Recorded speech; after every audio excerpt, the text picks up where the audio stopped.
జిల్లా కలెక్టరేట్ కార్యాలయం వద్ద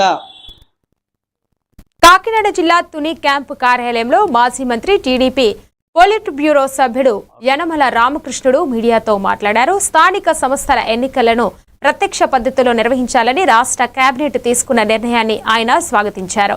ప్రత్యక్ష ఎన్నికల విధానమే టీడీపీ పాలసీ అని, తాను మున్సిపల్ మంత్రిగా ఉన్నప్పటి నుంచి ఇదే విధానం కొనసాగించామని తెలిపారు. గతంలో కాంగ్రెస్ ప్రభుత్వం ప్రత్యక్ష ఎన్నికలకు స్వస్తి పలికి పరోక్ష ఎన్నికల విధానాన్ని తీసుకొచ్చిందని విమర్శించారు.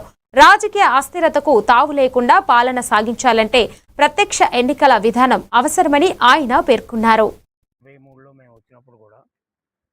అప్పుడు ఇండైరెక్ట్ ఎలక్షన్ ఉండేది. అప్పుడు నేను మున్సిపల్ మంత్రిగా ఉండేవాడిని 83లో. నేనే అప్పుడు సింపుల్ మెజారిటీ తోటి డైరెక్ట్ ఎలక్షన్ పెట్టాలనేటువంటి చేసాం. డైరెక్ట్ ఎలక్షన్ తెలుగుదేశం పార్టీ అధికారంలో ఉన్నప్పుడు ఎప్పుడైనా ఆ రోజుల్లో డైరెక్ట్ ఎలక్షన్ పెట్టాం. కార్పొరేషన్ కానీ మున్సిపాలిటీస్ కానీ ఇవన్నీ కూడా.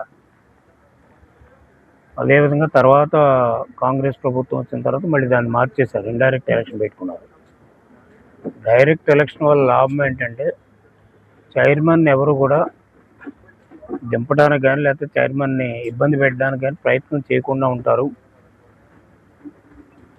చైర్మన్ చేసేటువంటి పరిపాలన స్టెబిలైజ్ అయి ఉంటుంది, ఇబ్బందుల్లో లేకుండా ఉండాలి. అదే స్టేబుల్ గవర్నమెంట్ ఎలా అనుకుంటున్నామో అలాగే స్టేబుల్ లోకల్ గవర్నమెంట్ పరిపాలన ఉండాలనేటువంటి ఉద్దేశంతో ఆ రోజున పెట్టాం. ఆ విధంగా చేసాం.